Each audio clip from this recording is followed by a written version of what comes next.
So true. There ain't no other for me. It's only you. I wanna be down with what you're going through. I wanna be down. I wanna be down with you. Hey y'all, what's up? Welcome back to my channel. My name is Derica and you're watching Shelf Love with D. Welcome back to another weekly wrap up of my reads and streams. Hey y'all, what's up? Sorry about the delay for this past week's wrap up. It was Father's Day. I went to go see my daddy at his graveside. Then I was celebrating my husband, who is an amazing father and husband, and I just really wanted to lock in with my family, especially after leaving the cemetery. I was really deep in my feelings and I just needed that family time. So with that being said, let's go ahead and take attendance. Please be sure to like, comment, share, subscribe, but only subscribe if you can see yourself coming back and hanging with me in another video.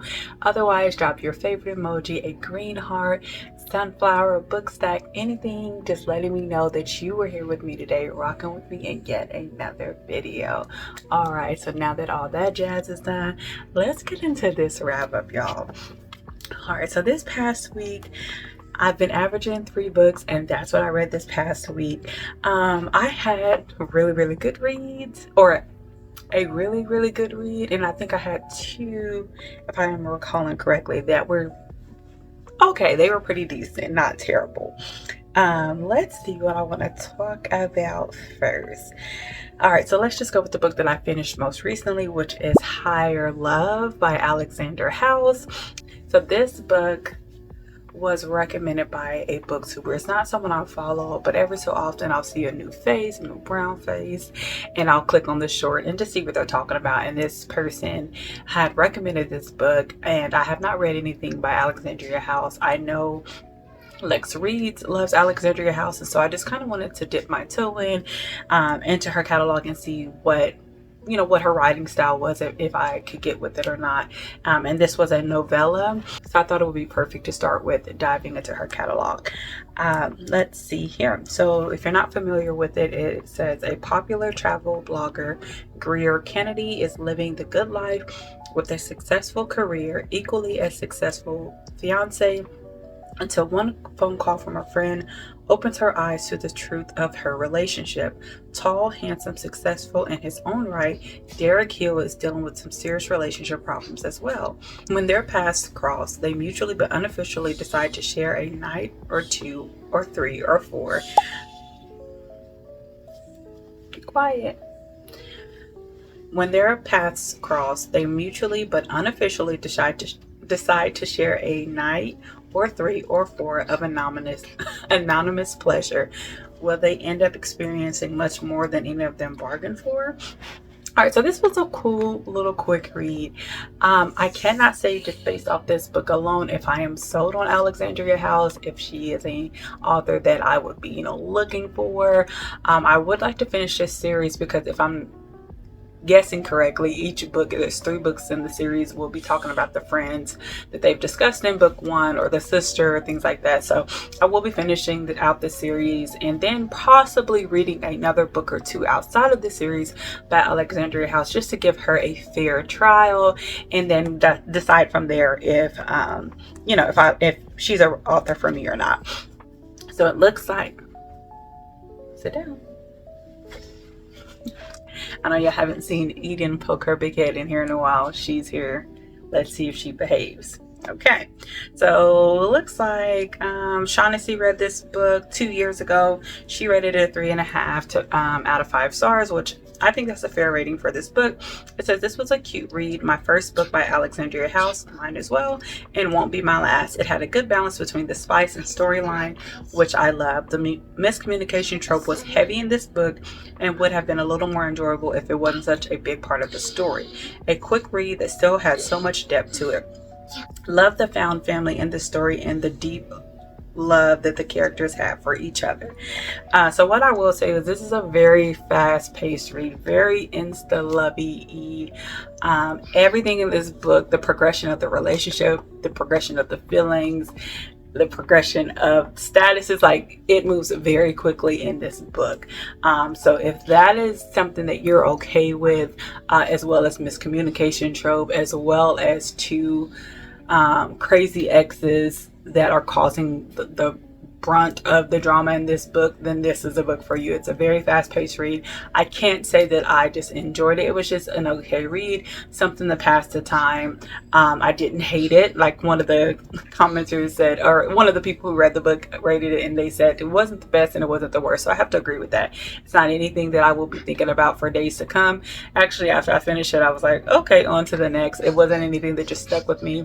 But like I said, I dipped my toe into her catalog, and I will give her a fair chance by trying out a few of her other books and then going from there. Yes, Noni? Another car? There you go. All right, so moving on to the next, y'all. Next book up is Broken Clocks by Danielle Allen.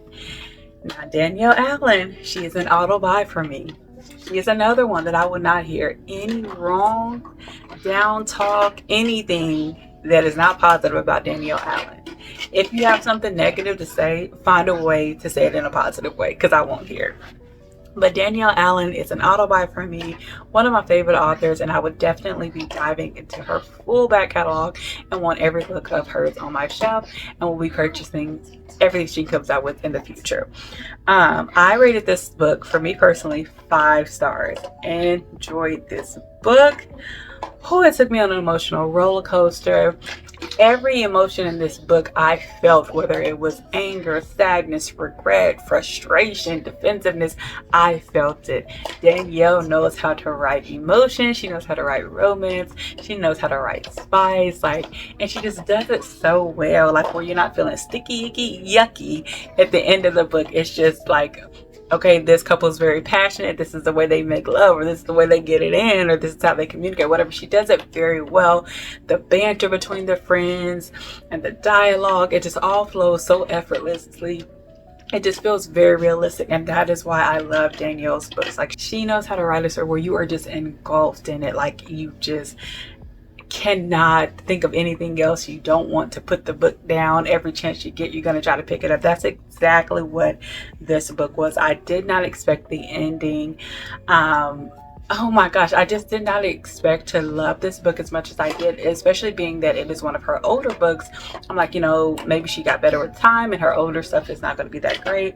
But Broken Clocks, which has been on my TBR for a very long time, was a good time, was a good read. And I just loved it. The grandma and her words of wisdom. I loved their dynamic. There was a couple of times when William was about to get some black eyes, because the way he was responding to her was just very defensive, and the situation they were in was so sticky, so sensitive, so fragile, that he should have been moving that way. He disregarded her feelings. He downplayed it. He kept kind of making her seem like she was not understanding, when she was very understanding. When I myself wouldn't have put myself in that situation, I would have walked away and like, you know what, handle that, and if it's meant to be, maybe in time we'll circle back to each other. So she was trying to be very understanding and gracious, but he wasn't giving that back to her. But the thing about William that I can say, no need. The thing about William that I can say is that he is a person that, after he responds incorrectly, he will take some time to reflect, and every time he came back and apologized and came with a new perspective in these epiphany moments. But let me read to you what this book is about, just in case you are not familiar. It says, according to my grandma, a broken clock being right twice a day meant that in any given situation, perfect timing only happens twice. I fell for William Grayson in a matter of minutes. The connection between us was undeniable, but our timing was off. I was dating someone, and by the time I was single again, he was taken. And a year later, when we finally got it together, it was clear that we were soulmates. But circumstances out of our control cut our time short. We were a little older, a little wiser when our paths crossed again. Just reading this has me, I would definitely read this book again. But I was entering a new phase of independence in both my career and my life. He was growing professionally and moving to a new city. Even though our timing was off, it was still clear that we were soulmates. But for the second time, circumstances out of our control cut our time short. My grandma was a wise woman, but my love life taught me that there's no such thing as as perfect timing. There's just timing, because nothing is perfect. There's just now, because tomorrow isn't promised. For as long as we've known each other, William and I just wanted to be together. It was as simple and as complicated as that. And that is so true. Like, they didn't know how, they didn't know when, they didn't know all the details, but all they knew was that we are drawn to each other and we absolutely want to be together. So whatever comes our way, however we have to work through the sticky icky situation, we will. And I loved that, because although things were trying to pull them apart or cause waves, cause drama, cause strife, they were determined that it's us. It's us. Oh my gosh, this book was so good. Now don't let all the romance, the sweetness, the connection, the understanding, don't let that fool you, because this book is a bit of a heavy read. It's sad unexpectedly. You will have a range of emotions. You'll feel every emotion in this book. I finished this book in one setting. I started this book and then I just blazed through. So I would say, yeah, was it within a day? It was either within a day or like a day and a half, like a day and then a couple of hours into the next day. Like, I was hooked on this book literally from the jump. I buddy read this with Darnayas, and Eliza ended up jumping in on that as well, and we just the discussion on this book was just so good, and I cannot wait, because this was our book club read with Darnayas.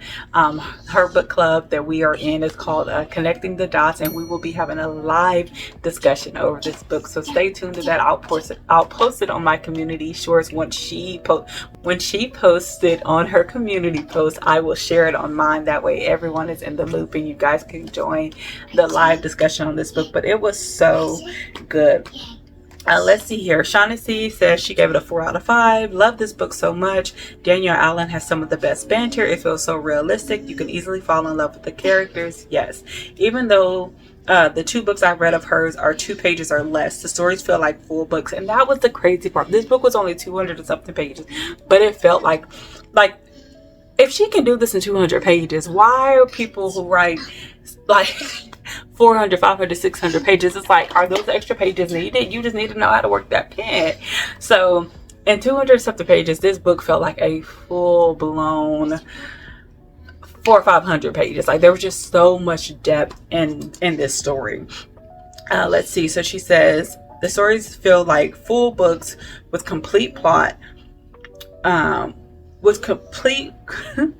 full books with complete plot lines, which can be hard to create in shorter books. Her books literally give the culture, and I love being able to see myself in the way the characters navigate life.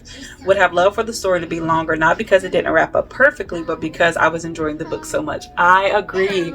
I was not ready for this book to end. When I was seeing that I only had a little bit left, I'm like, no, give me more, give me more. Like, it was really, really good. It was, and I haven't felt that way in a while, where I didn't want a romance to end. Like, here lately, I'm just like, I don't want to say I'm ready for the romances to end, but this, just being in this space with William and what's her name?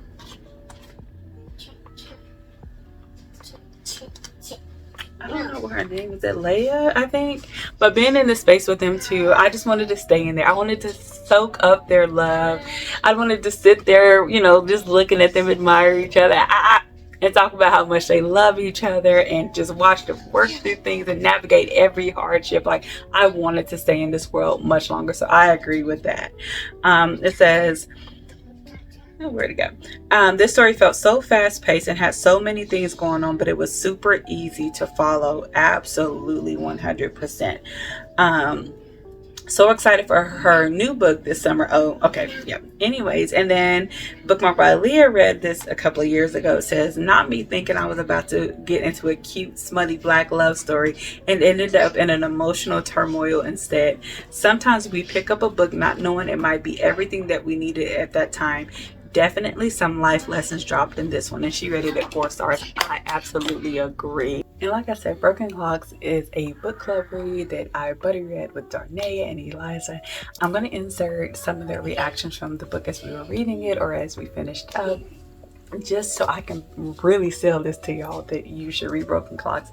If you're thinking about it, if you're on the fence about it, no longer do you need to be on the fence about it. Go ahead and pick it up. It is on KU. Check your library or Amazon if you really want to help her out. But yeah, let's go ahead and listen to it right now. I had to take my glasses off. Girl, I'm sitting in the waiting room, girl, just bawling tears. Girl, I tried to hold it in. Girl, you know how you try to hold in your cry? Girl, I tried to hold it in as much as I could. Girl, I had to go outside. Because, girl, I did not expect that ending. Girl, that book tore me up, especially when she found out about. At first I thought, oh yeah, I hope she's pregnant. I was like, yes, No, girl cried the whole chapter.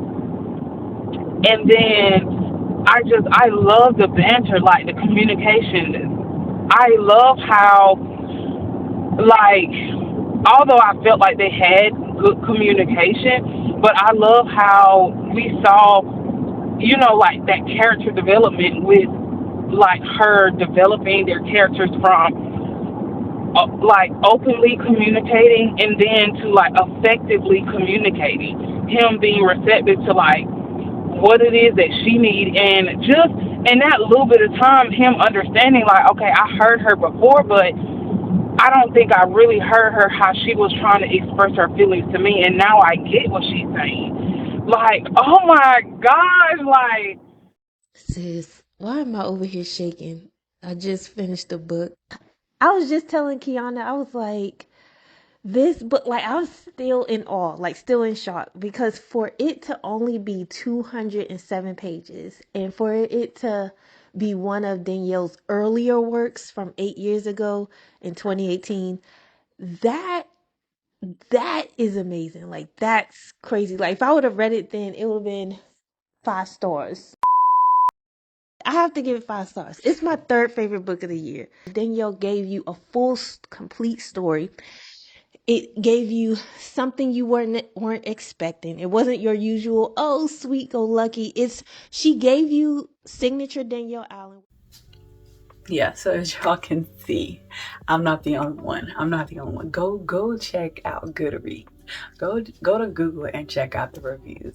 This book is well worth the read, y'all. I definitely felt myself throughout this book reflecting on my own and just gaining new perspectives and just seeing things differently. One of the main things being the time is now. Like, there's no perfect timing, so just act now, but definitely some great words of wisdom in this book, great moments of reflection. As I said in my community post, if you're gonna read this, don't do it unless you have a free day, because you are not gonna want to put this book down. Have your box of Kleenex and be ready to tell me when you finish it what that reaction was, because I can't believe it. It's just, oh my gosh. So anyways, I could go on and on about that book. Yes, I would recommend it. Yes, I would absolutely read it again. And yes, I would be reading more by Danielle Allen. Okay, so the next book up that I read is 10,000 Hours with a Rich Menace by Jacquel J. As y'all know, my urban fiction queen of today is Ashley Antoinette. I've been trying to give Jacquel J a few tries. I've read a few books by her and they have been cool. They just have not really locked in on me the way that Ashley Antoinette's books have. And I think that's just a preference of what I like when I'm reading about, like, them street ninjas. You know what I mean? I think it's just a preference of what I want my romance to look like, even if it's a street guy. You know what I'm saying? So I think Jacquel gives it to where I had noticed, like, the guy, because he's a roughneck or whatever, he's gonna tell the girl, like, shut the F up and blah blah blah blah. Ashley Antoinette writes the guy where, yeah, he's a street ninja, and then when he's out there in the streets, he's every bit of like that dude. But then when he comes home, he's soft with his lady, he's respectful with his lady. So I think that's just what I prefer. I like that balance. I've always been one, I don't get me too far to either side, give me one right in the middle that's like the best of both worlds. So that's what my honey is. So anyways, if you're not familiar with this book, which I would be surprised, I've seen this book floating all around. I had no interest in reading it, to be honest, but because I'm just trying to figure out I'm trying to find my groove with Jacquel. I'm trying to see if I have just picked the wrong books, because I did read, I think the books that I have read were like from her older catalog, so from her older catalog, so it could have just been my picker. I've also heard good things about Capadonna, I think it is. So while I'm on the subject, if you are a Jacquel J fan, please let me know down in the comments what book I should read by her first, so then I can pick that up, because maybe I'm just picking the wrong books. I think the books I read was Holding His Heart and His Gun. Is that Ashley Antoinette? And I'll put it on the screen. So maybe I'm just going too far back. Maybe I need to read some of her newer stuff. I don't know. But just let me know what series or what book you've read by Jacquel J that you were like, I would recommend this to anybody who loves urban fiction. Let me know. All right, so 10,000 Hours with a Rich Menace. Imagine your best friend invites you to an all-expense paid trip, luxury at its finest, a 5-star resort, designer shopping sprees, fine dining, all that like there's no tomorrow. She swears her new man is head over heels for her and doesn't mind spending big.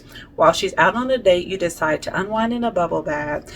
You know, you're relaxing in luxury, all that. You dip your head under the water. When you come back up, Amanda's standing there watching you. Before you can scream, darkness takes over. You're knocked out, blindfolded, tied up, and on a jet.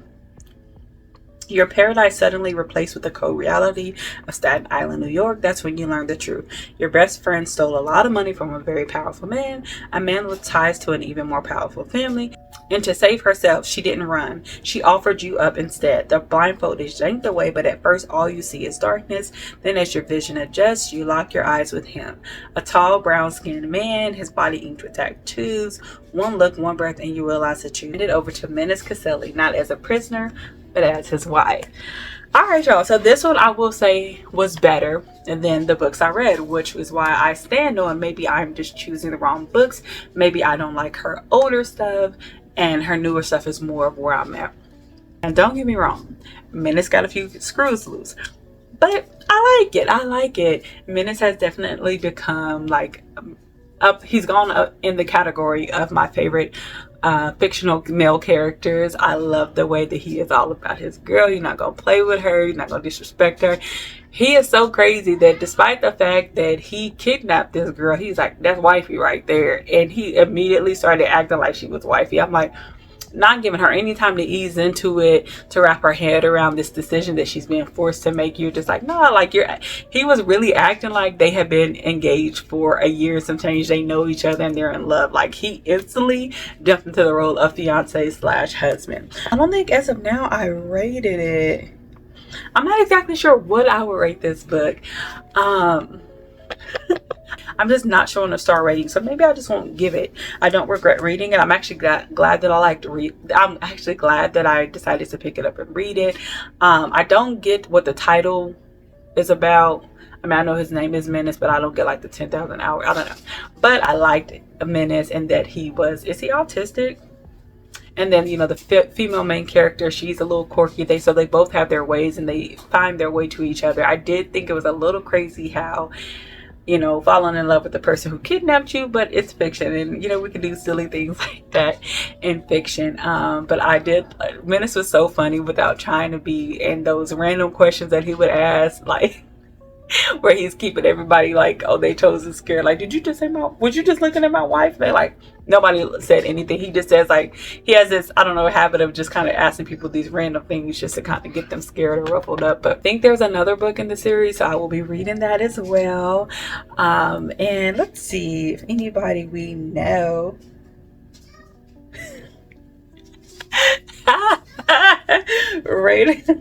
Raina read it 9 months ago and she gave it 3 stars. She said, I'm being very generous, laugh out loud. And I agree. Like I said, I don't know what to rate this book. It was a little it was a little silly. Um especially for or what I think of when I think of my urban fiction books, but I didn't hate it. It's like like that other review said, not the best, but it's not the worst. And I did like Menace as a character. There are things that I would have liked different in the book. Sometimes it came across a little too YA-ish with the way everybody was thinking, especially like the female main character. I see what she was trying to do. And I don't know how long ago this book was written, but I don't know. I feel like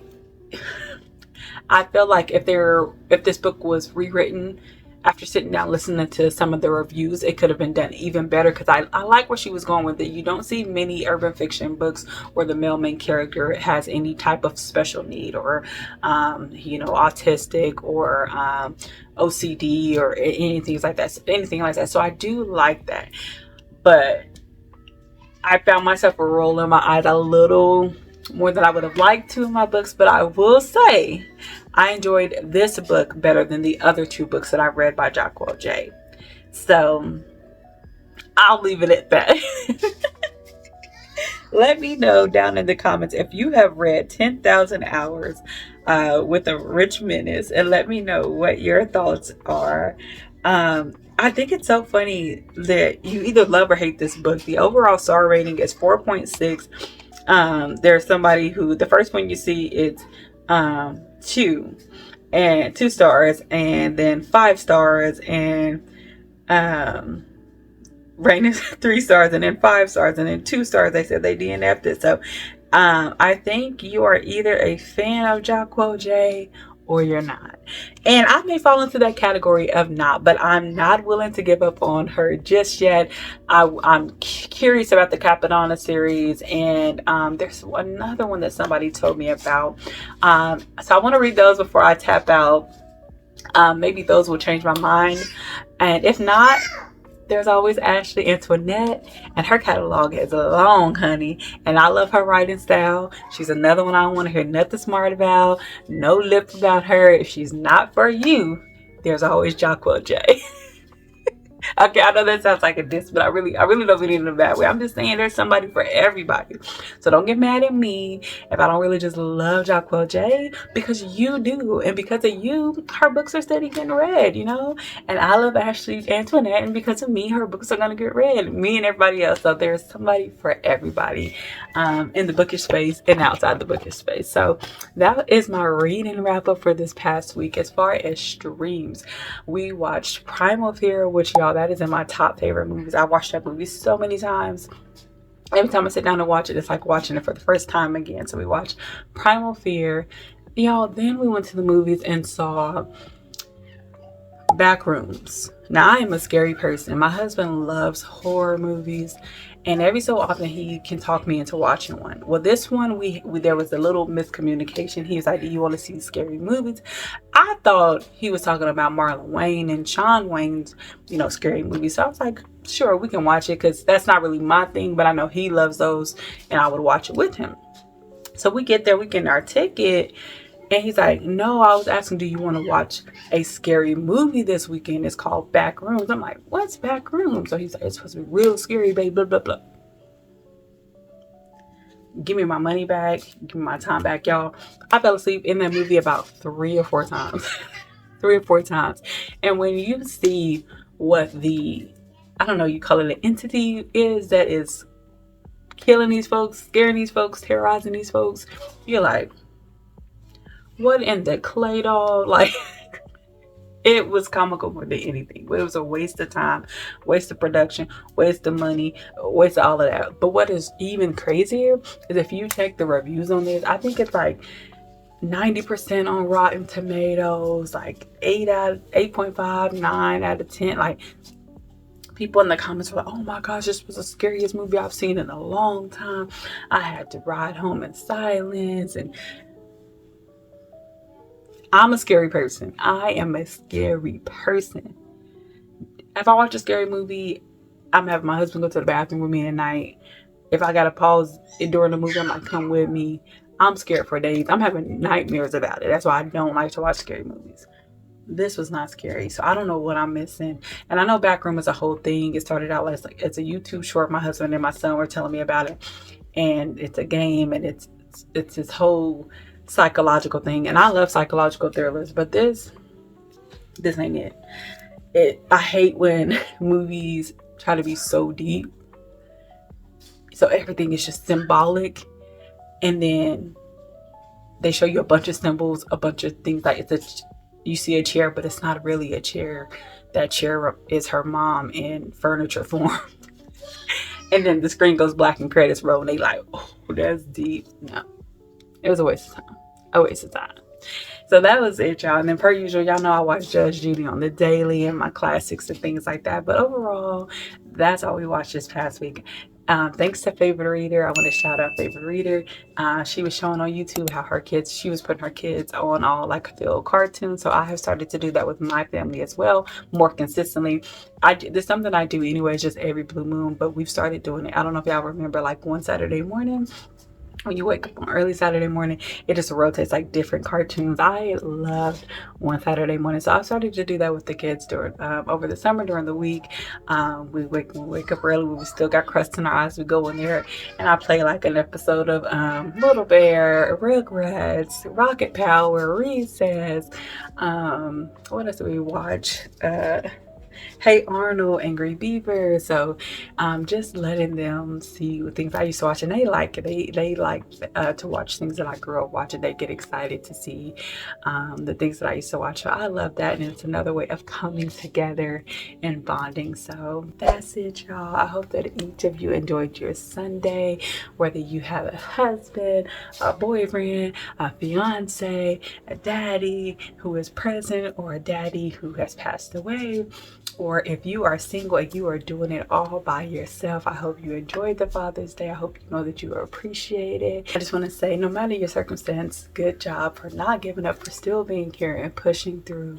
To God be the glory. That's it, y'all. And until next time, don't forget to show yourself some love today.